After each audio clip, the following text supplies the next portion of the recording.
And welcome back to another episode of the Two Fans Podcast. I'm your co-host, Ari Jesselson. And I'm your other co-host, Joshua Ament.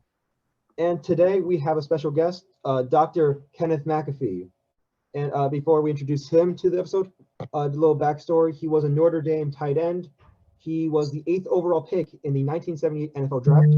And 2 seasons later, he decided to walk away from the game on his own merit, his own way. And this is his story, how he got to the NFL, what he did afterwards, and just his whole life story. So without further introduction, Dr. Kenneth McAfee, we'd like to introduce you to the show. Hey, good to be with you guys. How are things up there in New York? Surprisingly warm, especially from 3 hours away from Buffalo. So it's really nice. It'll be cooler before you know it, right? Oh yeah, and you two in Brandeis will definitely feel the weather. Oh yeah, that's it. So I guess for the first question, really, your father played football. He was a tight end. Did that really indicate where you want to be in football, and was that a very big decision for you going to football? Not really, because I was when I was a kid. I mean, my father had all these awards around the house with trophies and etc. So it was kind of an influence, but I never really utilized that as my impetus to play football. I just wanted to play to have a good time with all my friends, and it just kind of I played on great teams in high school. We were undefeated 3 out of my 4 years and won the state championship. So our team got a lot of notoriety just because of that. So we always had college scouts around, and we ran the wishbone offense, and a lot of colleges actually came to watch us run that offense because of the fact that we had such great success with it. So we had a lot of colleges interested in several of our players. So it just happened to be something that just came about, and I was just being recruited to go to college in my junior and senior year. Those were the days where you could take unlimited visits, so I think you can only take 5 visits these days. I took 12, and then I had like 20 lined up. I canceled the other 8 because I was tired of traveling around the country. So it was, so obviously, when I became a tight end, I mean, it wasn't because of my dad. I think it might have had something to do with the genes, but who knows? Yeah. It wasn't really my option. Yeah. And was there any specific reason you decided to commit to Notre Dame, or? Yeah, when I visited Notre Dame, I found myself comparing that school with all the others that I had visited, and I really couldn't find any comparisons that would indicate that Notre Dame wasn't the place to go, because of the fact they had great academics, and obviously they had a great athletic program. They were just coming off the national championship in 1973, so I was a freshman in 1974, which shows you how old I am. But it was just something. I think the academics and the athletics, the combination of the two was just very very enticing.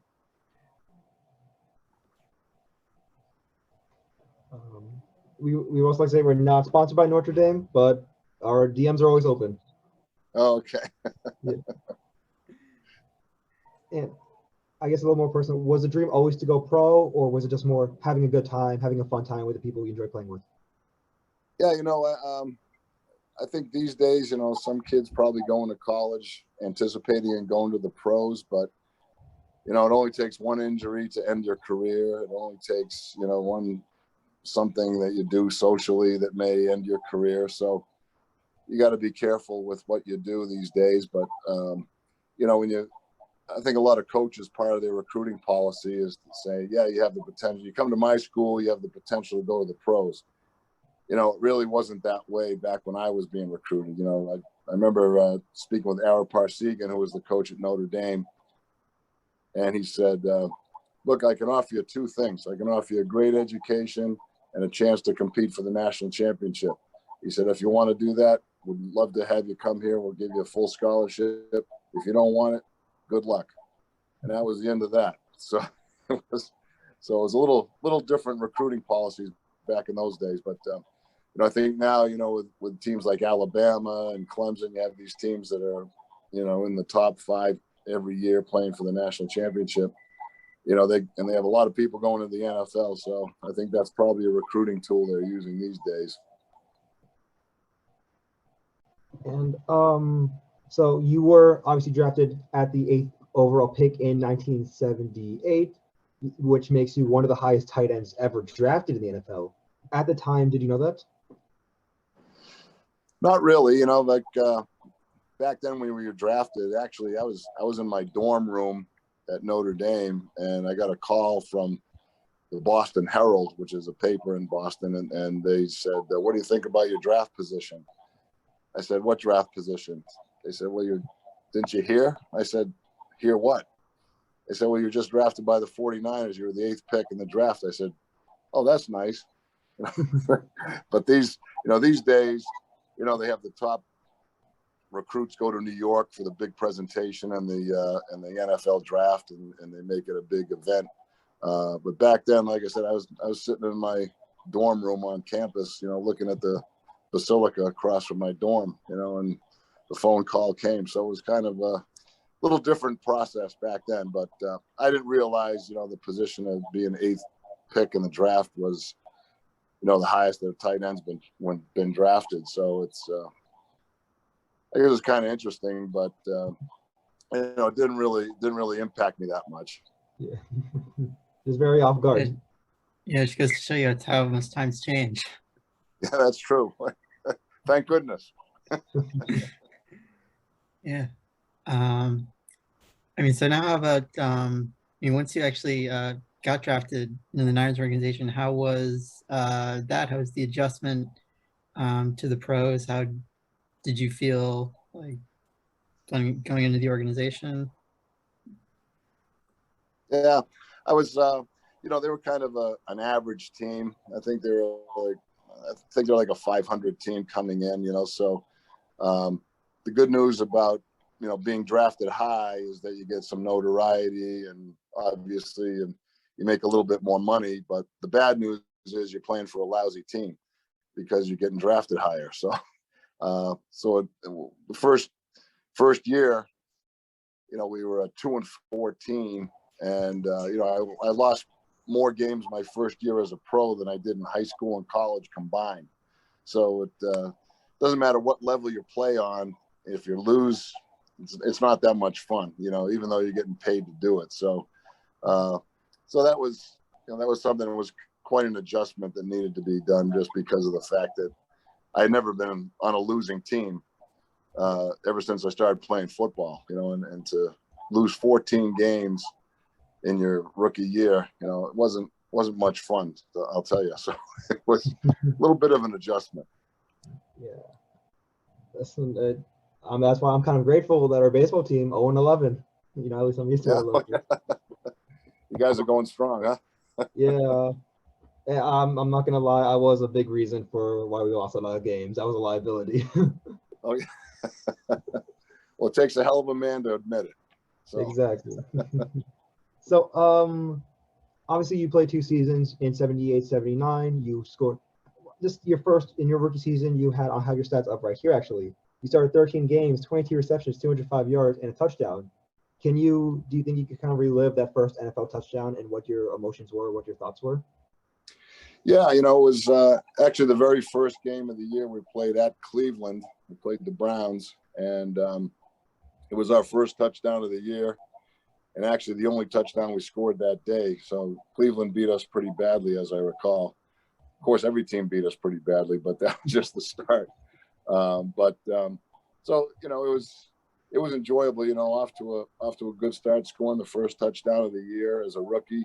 I thought, man, I'm gonna have a great year, and that was the first and last touchdown I scored the whole year. So it kind of went downhill from there. But like I said, our team wasn't that good, so there were a lot of rookies that made the team. I think we had 14 or 15 rookies on the team, so we were really young, and it was going to be a big learning curve involved. But then we had O.J. Simpson on the team.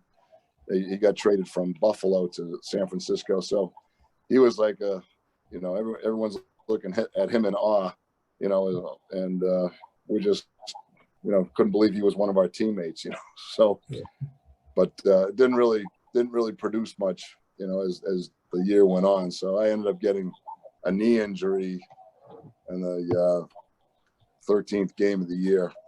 So I missed the last 3 games. I guess going from that rookie season, how was it adjusting to the second season? Of course, when you add in Joe Montana into the fold, how was it sort of feeling? Were you feeling more like in rhythm with like what the NFL was like? Were you how did that injury late in your rookie year? Was that a big setback? I was very fortunate. I had a medial collateral ligament injury, but our team physician was actually one of the innovators of arthroscopy. So he actually just scoped my knee, and I didn't have to have it opened, thank goodness. And so they just put a cast on it for several months, which is what they did back then. Today they probably wouldn't have done that, but they took the cast off. My leg looked like a telephone cable. It was no muscle tone or anything. So I said, how am I going to rehab this thing? It took me a good 4 months before I could actually begin to run on it again. So, but I was able to play the following year, with not too many injuries. I got an ankle injury. I missed just part of 1 game, but after that, it was, and our team just did as poorly as we did the first year. With 2-14 my second year as well. So it wasn't another unsuccessful venture, in the NFL. So after 2 years, I was 4-28. So that wasn't too much enjoyment in that. But with Joe Montana, as him coming in as the quarterback, he and I were classmates in college, actually. So we went to Notre Dame together. And he graduated a year after I did because he injured his shoulder in spring practice 1 year. So he actually just redshirted and graduated a year after I did. So we ended up playing, in San Francisco for a couple of years. But obviously he went on to have a relatively successful career. He did okay for himself. Okay might be a little bit of an overstatement. Yeah, right. That's right. He still has a lot to learn. Yeah. He's no Brady. That's all I'm saying. That's right. Hey, you know what? There'll be an argument about that forever, but Exactly. more stats Brady's piling up, obviously, and living here in the Boston area, Brady is like an icon. So it's tough to not say that he's the GOAT. Yeah. So after starting out, having the worst record in your football career, like you said, your first year was worse than your college and high school seasons combined. Going to the off season, were you kind of feeling a little bit of an urge to kind of stop football or even get off the 49ers? Or were you what was the thoughts of during the off season? Not really. I was, because during the off season I was going to dental school. So I'd go to school for 6 months and then play football for 6 months. So as a result, I didn't really have time to think about football. I mean, obviously I had to keep in shape and work out, lift weights, run, all that wonderful stuff that you have to do. But, as far as really considering it, you just, in the pros, you just have to accept, they draft the players and, the coach coaches them. And basically, we had a coaching change mid-season. My rookie year, we had, our initial coach was fired halfway through the season because we were doing so poorly. And then they fired the other one after the end of the season. So my second year, we had our third head coach. Bill Walsh came in as the head coach, which was, he was obviously a, successful guy. He ended up winning 4 Super Bowls, I think, with the 49ers. So you can see a change was coming. He was a bright guy and very intelligent, and he was a funny guy as well. So he was a great coach. But and when my third year, he in training camp, he came to me and said, we'd like to move you inside to guard, because we're putting in this new offense and we're not going to use the tight end that much. But he goes, you're a great blocker. We'd really like to have you play guard and build up the offensive line. I told him, I said, Bill, I said, I've never played inside, and this team is 2-14 my last 2 years. I said, I'm not gonna go inside for this team. I'm just gonna go back and finish dental school. So of course the next year they won the Super Bowl. So it shows you how smart I am, right? And you just walked away from the team. Yeah, I just went to dental school, and then actually that was in 1981, and then in 82, my receiver coach at the 49ers, he was with the Minnesota Vikings, and he called me and he said, we're looking for a tight end. He goes, you interested? You think you want to make a comeback? I said, well, I'll give it a try, if you need one. So I went to play in Minnesota, and the very last game of the preseason, I got a bad back injury, and my legs went numb. I thought I was paralyzed almost, and I said, if I'm able to walk again, I'm never playing this game again. So after that was it. Once I rehabbed my back and was able to walk again, and the sensation came back in my legs, I said, that's it, I'm all done. So go back and inflict some pain on some patients instead of doing it. Yeah. I mean, it's quite the decision to go from. Oh, great. I felt okay. That was worded better in my head. Okay, question I'm trying to ask. With the word guy.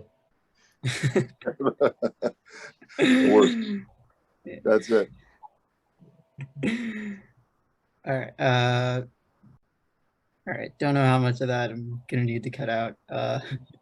Point trying to be made is, how often, if at all, does any sort of feeling of regret come up? Have you lived with your decision and perfectly fine with it? Are there any moments where you think what could have been?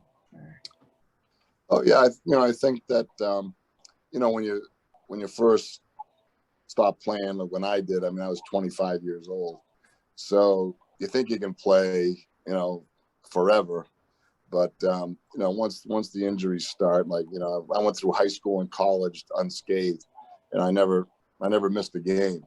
And in the pros, like I said, I got a knee my first year, ankle my second, back my third.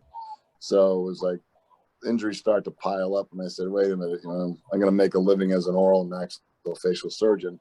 I don't want to ruin my hands or get these injuries that are going to be debilitating. So it wasn't that hard to really walk away. You think you can still play in your mid-20s, but as time progresses and I look back and I see all my friends, they're getting knee replacements and hip replacements, shoulder replacements, and they're bionic men now, so I still don't have a joint replacement. I can walk, and I know my name and how to get home, so I'm all set. Thank God. It's very scary with football. I think as the years go by, we kind of see the effects of CTE and hard-hitting football. Oh yeah, it's scary, and I've had a few teammates that have passed away from that, and it's just very sad. And back in the day, the helmets have changed a little bit, the rules have changed a little bit to try to protect from that, but I don't know if they can just protect from it at 100%. There's always going to be some kind of brain injury, I think. Unfortunately, with concussions, even if they change the rules and the contact, it'll always be a contact sport, so you're still going to get injuries and you're going to have those ramifications, unfortunately, but hopefully there'll be less and less and less as the years progress. Hopefully, because at the end of the day, it's still a sport where 200+ pound men are tackling each other, so they're always going to have that some contact of it, very physical contact. Well, that's for sure. They're not making these guys any smaller, that's for sure. That's true. Yeah, I think there was maybe 10 guys in the league when I played that they were over 300 pounds. I think there's 10 guys on a team now that are over 300 pounds. Yeah. And they can run. It's kind of scary, actually. Oh yeah, I look back to some play with Larry Brown, where there's a famous play of him Monday night versus the Saints, and some Saints defensive back picks off Aikman, and Larry Brown, this big 356-pound guy, flat on his feet, in the wrong angle, facing the other way, catches up to the defender with blazing. He's faster than the defensive back, who's maybe half his weight, and blazing speed just comes down from his blind side. Oh yeah, It's yeah. The incredible. guys are scary fast. I'll tell you. Oh yeah. I never had to worry about that. You know? So, was there any big outlier that made you want to go to dental school? And how long did you know that this is something you want to do?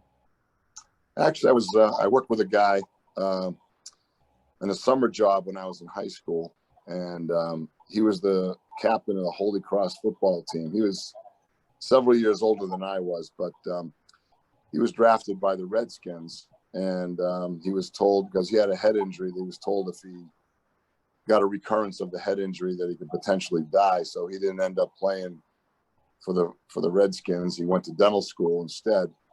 So he told me in that job that summer, he said, look, you're going to go to school on an athletic scholarship. You might as well study something worthwhile. Let me show you what dentistry is all about. So he showed me, and he introduced me to some oral surgeons. I went into the operating room and saw a bunch of surgeries, and that's what really interested me. I wasn't really interested in being a dentist.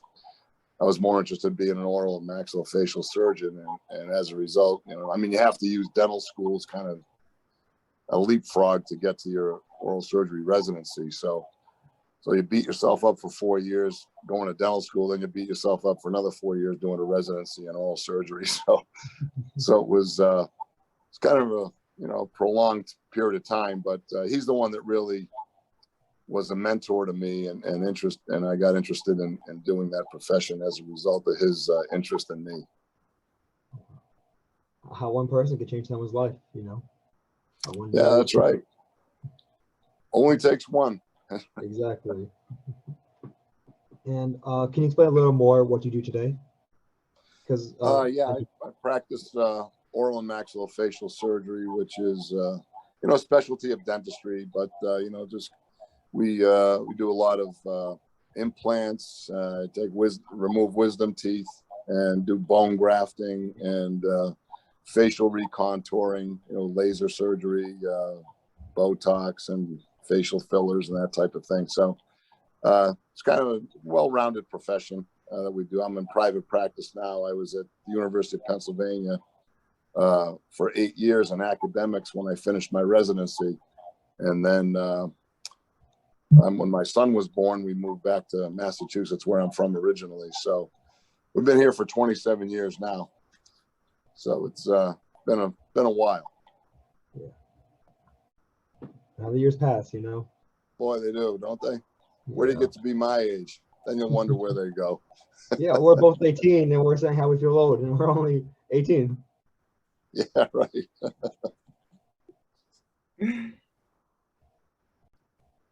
So is there any one sort of player you faced in college and the pros, anywhere that you say like was the scariest guy you ever had to go up against?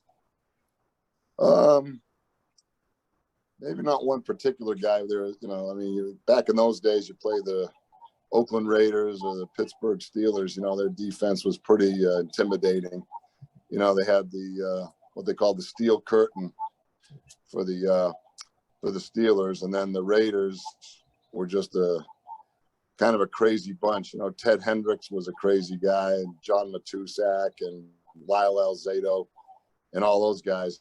I mean, they were their pupils looked like plates, when you look at them. So I don't know what they were doing, but they were doing something.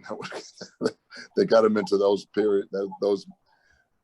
modes. So I think those two teams were pretty intimidating. They had a bunch of all pros on the defense, and so you're playing a team like us who wasn't that good, and it was pretty intimidating. Yeah, you're in for a long Sunday then. Yeah, yes, that's for sure. Yeah. What would be your favorite locker room story that you had in your football career? Geez. I don't know. I don't know if I could tell that on this program, but I'll say it, and if we have to censor something, we will. yeah. Okay. Yeah, you know, with OJ, like his head was so big. I think he had like a size 9 helmet, and so we used to put his helmet on. You could actually spin it around on your head. It was so big, you know. So we had a couple of guys that, you know, put a few things in his helmet once. So he put his helmet on, and a bunch of nails fell out, and tacks, and you know, they put some itching powder in his jock strap and that type of thing. So it was it was pretty funny, you know, because once you put your pants on and your jock strap, after about 15 minutes, the itching starts to take place. And, you know, so during practice, he's scratching. So everyone's just laughing their head off. And so obviously he had to go in and change. But it was pretty funny because he was always pulling practical jokes on everybody else. So we once we nailed his shoes to his locker. So he put his shoes on, he stood up and fell on his ass because his shoes were nailed down. So stuff like that, you know, it was about the only thing we had that was enjoyable for those couple of years, you know, because we weren't winning any games, that's for sure. Yeah, better that than nothing, I guess. That's right. Yeah. So, I guess final question of the day. If there's one thing you could tell the people at home, what would it be? You know, just be yourself, you know, and had a lot of people that have, you know, tried to do, you know, athletics. It doesn't really matter what you're trying to accomplish in life, whether it's something academically or athletically, socially. You know, if you don't succeed at it, you know, the easiest thing to do is walk away. The hardest thing to do is try harder. And that's what I always told my kids, you know, to try to do the more difficult thing. And you just have to try harder. If at first you don't succeed, right? Try again. So that's what I would tell anybody is you want to achieve a goal, set your goal and don't stop until you achieve it. Yeah, way to look at life. Dr. McAfee, I think from both of us, we'd like to thank you so much for being on the show. We really appreciate it. Oh, sure. Thanks for having me. I don't know why you want an old guy like me, but nice talking to you guys. Have a great night. Thank you. All right. You take care. Bye-bye. You too. Bye. All right, thank you once again so much for listening to us and bearing with us. We do this every single day, Monday and Friday. God, okay. I'm just off today. All right, do you want to take the rest of the outro? Yeah. If you have any questions, suggestions, or you just want to get in contact with us, you can email us at number 2fanspodcast@gmail.com. And I think that's kind of it. We're here every Mondays and Fridays. Our emails are always going to be open. We have social media and Twitter. We have Twitter and Instagram by the same name. And hopefully we'll see you soon. And thank you for watching.